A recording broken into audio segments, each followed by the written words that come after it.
Assalamualaikum warahmatullahi wabarakatuh. Pada kesempatan kali ini saya akan menjelaskan terkait metode profil matching yang dimana metode ini ada pada mata kuliah sistem penunjang keputusan. Buat teman-teman yang belum tahu, jadi metode profil matching ini adalah sebuah teknik untuk membandingkan profil atau karakteristik individu dengan suatu kriteria atau standar tertentu. Sederhananya teman-teman, kita ambil contoh seperti kita sedang mencari baju baru. Tapi kita punya kriteria yang sangat spesifik. Maka dari itu, kita bandingkan baju yang ada dengan kriteria yang kita inginkan, teman-teman. Setelah itu, kita akan menemui pilihan mana yang paling cocok. Gambarannya gampangnya seperti itu, teman-teman. Di sini saya sudah ada contoh studi kasus terkait perekrutan karyawan, teman-teman. Jadi di sini ada 6 kandidat. Yang pertama ada Firza, Hilmi, Sinta, dan Oscar, teman-teman. Dari keenam kandidat ini akan dimintai seperti apa ya teman-teman, kita uji gitu teman-teman, mulai dari aspek sikap kerja, kecerdasan, dan perilaku teman-teman. Dari ketiga aspek ini teman-teman, setiap aspek ini akan diberi bobot. Nah, bobot ini adalah kriteria yang tadi saya jelaskan teman-teman. Jadi kriteria ini adalah sebagai penentu nilai akhirnya teman-teman. Jadi nanti akan ada beberapa tahapan yang akan bisa menghasilkan hasil yang diinginkan teman-teman. Oke, kita kembali ke bobot aspek dulu. Di sini kita tahu bahwa kriteria untuk sikap kerja ini memiliki bobot aspek 30. Begitupun dengan kecerdasan dan perilaku teman-teman. Untuk perilaku 40. Oke, lalu kenapa ini di sampingnya ada bobot CF dan bobot SF? Tadi untuk setiap kriteria untuk setiap aspek teman-teman. Contoh ini aspek kecerdasan. Nah, dalam aspek kecerdasan ini ada beberapa sub aspek teman-teman. Di sini untuk aspek kecerdasan sendiri ada 10 sub aspek teman-teman. Yang dimana untuk setiap sub aspek ini memiliki tipe yang berbeda-beda teman-teman. Nah, ada secondary factor dan core factor. Yang dimana core factor sendiri ini sebagai nilai yang paling ditonjolkan teman-teman ya. Lalu untuk secondary factor ini hanyalah nilai penunjang atau pendukung teman-teman. Maka dari itu kenapa bobot CF atau core factor ini selalu lebih tinggi ketimbang dengan secondary factornya teman-teman. Karena core factor ini akan lebih diperhatikan teman-teman daripada secondary factornya. Oke. Begitupun juga dengan nilainya teman-teman. Kalau kalian sadar di sini untuk secondary factornya semua rata mendapatkan nilai 3 teman-teman. Yang dimana untuk nilai 3, 4, dan 5 ini hanyalah sebagai skala Likert ya teman-teman. Maaf kalau nggak salah skala Likert atau Likert gitu teman-teman. Intinya hanya sebagai skala yang untuk sebagai batasan teman-teman. Mulai dari 1 sampai 5 teman-teman. Nah, di sini untuk setiap subnya ini sudah diberi nilai-nilai dan gunanya nilai-nilai ini adalah sebagai penentu gap teman-teman. Oke. Saya kasih tahu dulu untuk aspek-aspeknya ini nilainya. Macam-macam ada yang 3, 4, 2 dan sebagainya. Yang penting yang pasti untuk setiap aspek kita sudah beri kriteria teman-teman. Oke, setelah itu kita di sini sudah ada data teman-teman. Kita masuk ke nilai hasil ya teman. Hasil dari ujian mungkin ya dari setiap kandidat ini teman. Nah, di sini teman-teman. Firza mendapatkan 5, lalu Hilmi mendapatkan 4, 3 dan seterusnya. Nah, untuk menentukan nilai gap teman-teman, maka saya sudah bikin tabel di sini. Contoh kita ambil I1-nya Firza teman-teman ya. Cara menentukan gap-nya gimana teman-teman? Ini sudah ada rumusnya, yaitu dengan cara dikurang aja teman-teman, gampang banget. Jadi J6 ini adalah nilainya Firza yang di awal 5 ini dikurangi dengan aspek subaspek yang bernilai 3. Jadi 5 dikurangi 3 maka akan menghasilkan nilai 2 teman-teman. Begitupun seterusnya teman-teman. Intinya sama untuk menentukan gap kita gunakan rumus hasil hasil nilai aspek ini teman-teman, kita kurangi dengan setiap sub aspeknya teman-teman. Maka akan muncul seperti ini ya teman-teman ya. Intinya tinggal dikurang aja teman-teman gap ini dari kriteria yang telah ditentukan tadi. Setelah itu teman-teman, setelah kita mengetahui setiap hasilnya ya, setiap gap yang telah dihitung sebelumnya, langkah selanjutnya adalah kita ke konversi teman-teman. Nah, untuk konversinya sendiri di sini juga sudah ditentukan atau sudah dibuat kriterianya teman-teman. Mulai dari seperti contoh gini ya, 0 maka memiliki bobot 5, 1 memiliki bobot 4,5 sampai ke minus 4 mendapatkan bobot 1. Lalu rumusnya bagaimana? Rumusnya juga gampang teman-teman, kita pakai rumus if. Kita ambil contoh seperti ini tadi ya, kita ambil contoh Firza.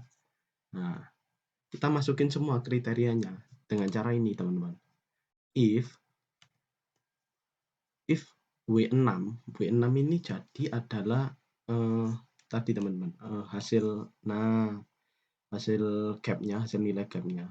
Jadi cara bacanya, jika gap Firza itu 0, memiliki nilai 0, maka menghasilkan nilai 5. Begitupun juga jika nilai gap Firza mendapatkan nilai 1, maka hasilnya adalah 4,5.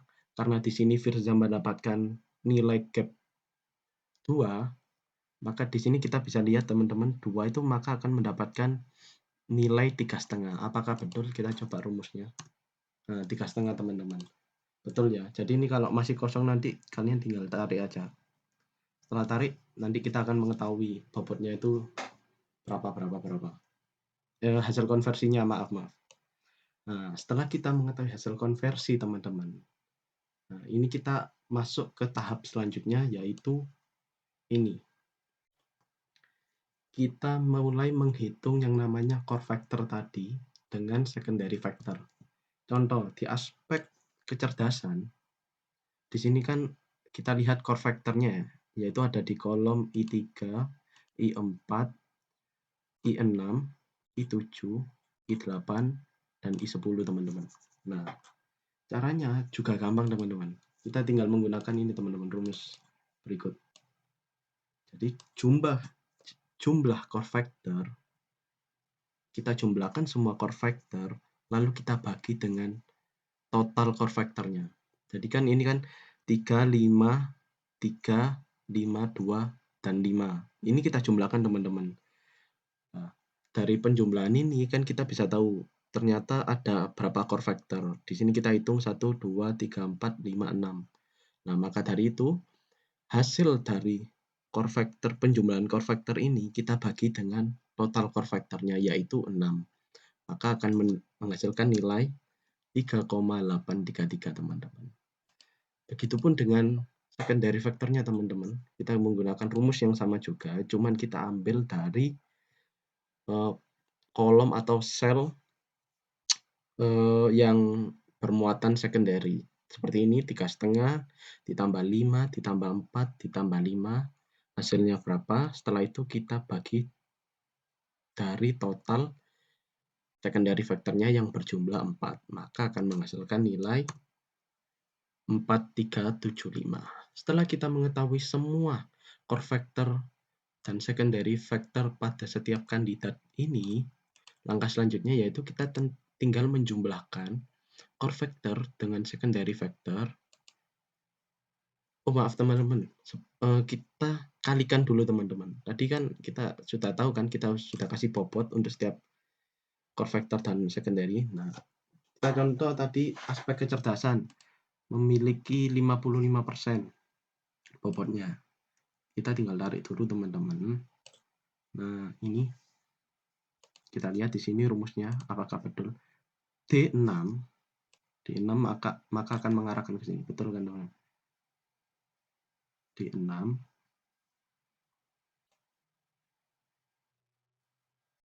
dikalikan, lihat. AW, betul kan? Berarti aspeknya sama, kita kalikan. Setelah itu, kita kalikan lagi dengan bobot aspek yang secondary.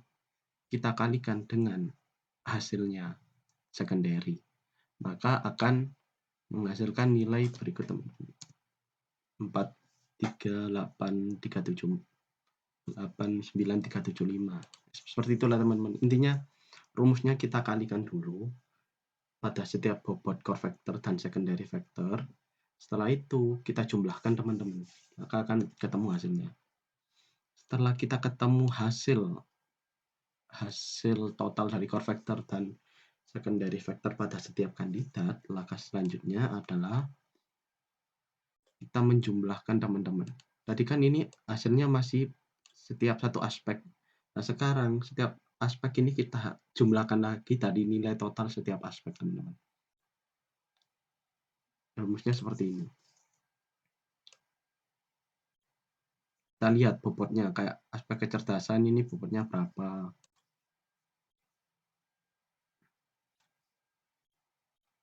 Maaf, nah, kayak aspek kecerdasan ini bobotnya 30, ya maka dari itu dikalikan 30.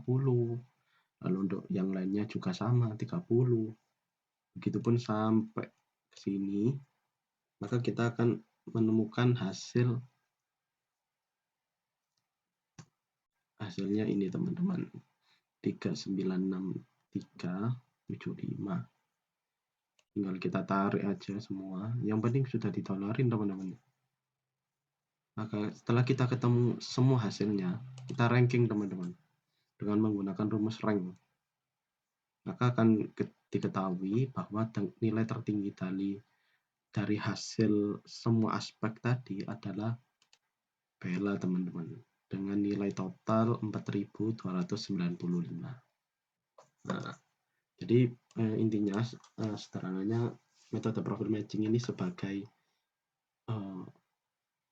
cara untuk mempermudah suatu perusahaan atau yang lainnya yang memang membutuhkan gitu teman-teman ya, agar kita tidak perlu sulit-sulit gitu teman-teman. Kita nggak perlu mengira-ngira karena di sini udah ada rumus dan nilai pastinya teman-teman. Kurang lebihnya seperti itu teman-teman. Mohon maaf kalau dalam menjelaskan masih belibet teman-teman ya. Tapi intinya gitu deh teman-teman. Kalau kalian masih belum paham, boleh tanya di kolom komentar. Oke, terima kasih. Kurang lebihnya saya mohon maaf. Wassalamualaikum warahmatullahi wabarakatuh.